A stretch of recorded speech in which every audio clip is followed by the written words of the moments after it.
Sandra was a beautiful woman known for her kindness and gentle nature. She had been married to a man named Daniel for the past 10 years, and their love for each other was deep and strong. However, there was one thing that brought sorrow to Sandra's heart: she had not been able to conceive a child. Whenever Sandra walked on the streets, she smiled and greeted everyone she met, but behind her smile, she carried a heavy burden. Her mother-in-law, Mama Daniel, was a strict and traditional woman who believed that a woman's worth was tied to her ability to bear children. Mama Daniel made life difficult for Sandra, constantly reminding her of her barrenness. "Sandra," Mama Daniel would say in a sharp tone, "a woman who cannot give her husband children is not a real woman. What will people say? How can my son Daniel not have an heir to carry on the family name? You're an empty barrel. You can't even produce a common child, something even teenagers can just do at any time. You are just in my son's house, eating all the food, and you don't want to give me grandchildren. I wonder what Daniel even sees in you. You are supposed to be a man, not a woman." Sandra would listen quietly, holding back her tears. She loved Daniel dearly and wanted nothing more than to give him a child. Daniel, on the other hand, was a loving and understanding husband. He would often comfort Sandra, telling her that they would have a child when the time was right. "Sandra," Daniel would say, "do not listen to my mother's harsh words. I love you, and we will have a child someday. Let us be patient and trust in God." Despite Daniel's reassurance, Sandra couldn't help but feel the weight of her mother-in-law's words. She tried everything she could think of: she prayed, she fasted, and she visited different hospitals, but still, she could not conceive. One day, Mama Daniel visited their home again. This time, she went straight to her son. "Daniel," she said, "I can't take this anymore. You have to take a second wife. It is time to face the truth. Sandra is barren, can't you see? You must marry another woman so that you can have children to carry on our family name." Daniel was furious. He loved Sandra deeply and could not imagine marrying another woman. He responded, "Mama, I will not marry another woman. Sandra is my wife, and I love her. We will have children when God decides it is time. Mama, it's time for you to go back to the village. Do not come to my house again unless I ask you to." Daniel's mother was shocked. "Daniel, are you sending me out of your house simply because I want grandchildren? Fine, if that's what you want. But the next time I come here, I want to hear the cry of babies in this house." With that, Mama Daniel left angrily. A few days later, Daniel informed his wife Sandra that he would be traveling outside the country for a year for a company course. He asked her to take care of herself while he was away. The following week, Daniel traveled out of the country for what would be a year-long stay. Dear viewers, you might be wondering how Sandra is going to cope without her husband for a whole year, especially considering the fact that she was looking for a way to conceive a child. Anyway, keep watching this story to see how everything plays out. But before I continue, please, if you're watching my story and haven't clicked on that subscribe button yet, be a part of my growth. Click on the subscribe button, and I really appreciate your support. If you're a returning subscriber, thank you so much for your continued support. I see you, and I'm grateful. Now let's go back to Sandra's story. 2 weeks after Daniel left the country, Sandra began feeling different. She started experiencing what she thought were signs of pregnancy, and her excitement grew. "Oh, finally, I'm pregnant. My husband will be so excited to hear this news," she exclaimed joyfully. Without wasting time, she picked up the phone and called Daniel, sharing the news. Daniel's joy knew no bounds, just like Sandra's. She was ecstatic, saying to herself, "Finally, I'm going to be a mother." She immediately began preparing for the arrival of her baby. However, despite Daniel's suggestion to attend antenatal care, Sandra refused. "I can take care of myself," she said. "I don't want anyone making any mistakes. I can't afford to lose this pregnancy." Sandra started buying baby items, everything from toys to clothing. She even went as far as setting up a special room just for her baby. Every time she had a video call with Daniel, she would proudly show him her pregnancy bump. "Daniel, my love, I can't wait for you to come home because, by the time you're back, you'll be meeting your baby," she would say. Daniel would beam with excitement every time he heard those words. A few months later, Daniel decided to return home earlier than planned to check on his pregnant wife. Considering she was alone and due to give birth soon, he felt the need to be by her side. When Sandra learned that Daniel was on his way back to the country, she began preparing, telling herself, "I'll soon give birth. I can't wait for my husband to meet our child. Daniel, my love, will be so happy to be a father." The day before Daniel was set to arrive, Sandra called him. "I've already given birth to a beautiful baby girl," she exclaimed, her voice filled with joy. Daniel, overwhelmed with excitement, immediately called his mother. "Mama, Sandra has finally given birth. She's no longer barren, like you always said." Mama Daniel, overjoyed, rushed from the village to the city to meet her new grandchild.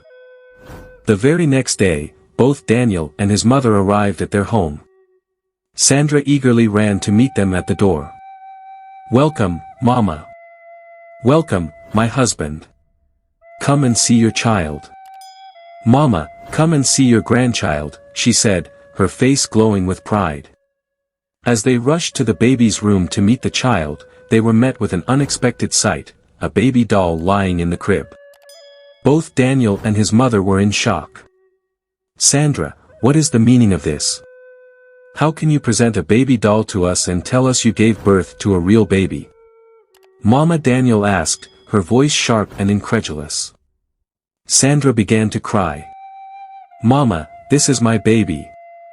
How can you call my baby a doll?"